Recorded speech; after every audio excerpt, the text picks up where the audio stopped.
TJ, you've become a big part of the special teams package, whether it's a Steve Dawson catch or a gunner run that's run to you. When did this develop, and how much are you enjoying that role as potential sleeper in the special teams package? First, I want to thank Coach Hunter. It's Coach Hunter punt unit. And when he came to me, it was the beginning at fall camp and showed me I was going to be moving at a new position because last year I was at right guard. And he told me I was going to be in the back end. I just took it on, and we had a couple fakes since the first week, man. He been holding it out. He said, TJ, it's going to come, just wait. And so, like, now that he's, like, the head coaches and Coach Hunter is believing in me to do it now, it just says a lot. So I'm just taking it as it comes. But I do also want to thank Steve for making a great pass.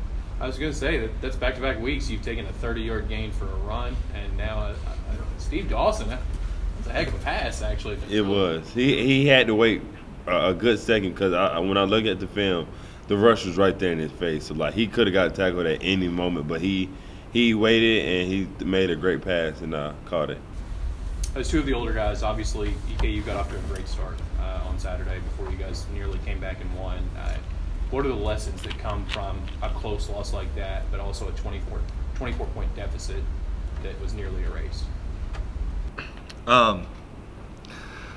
We've been here, quite a few years, and so you see a lot of losses, and you just know, you look at the scoreboard, and ever since last year, you look at the scoreboard, it's like it doesn't matter what it says until it hits 0-0. At the end of the fourth quarter, we have a shot to win. And so just kind of keeping that up on the sideline, and everybody had that belief in them too.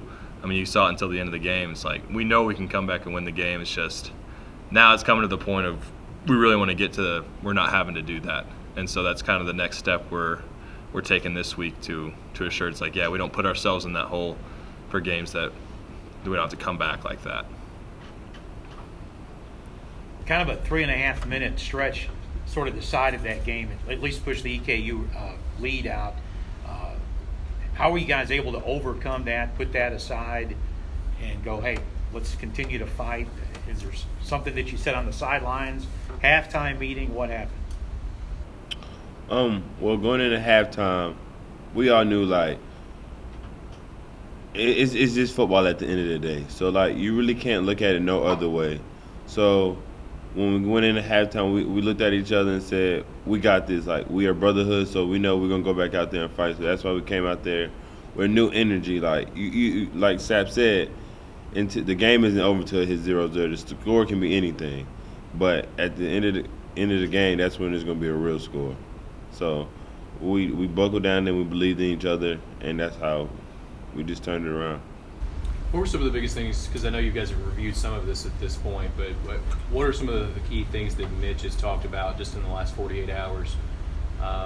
So much happened on Saturday, not only with you guys, but the rest of the league. What have been some of the primary focuses just over the last, like you said, 48 hours? I think the primary focus yesterday's team meeting was selfishness and just making sure that doesn't exist in our locker room or on our sideline or anywhere inside these walls in this building or on campus. Really, is just making sure that's not a factor. And if it is, we got to eradicate it and get rid of it.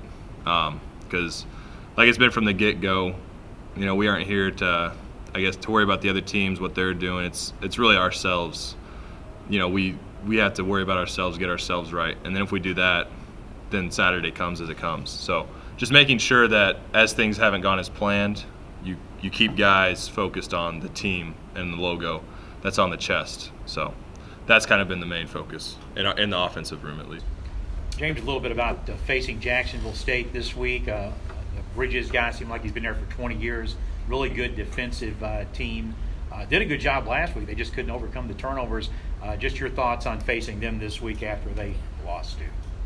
Yeah, it'll be good. They aren't used. They've been a powerhouse in our league ever since I've been here at Murray. So just knowing you're going into their place and they've lost a few games in the conference this year, that's new for them, really, for the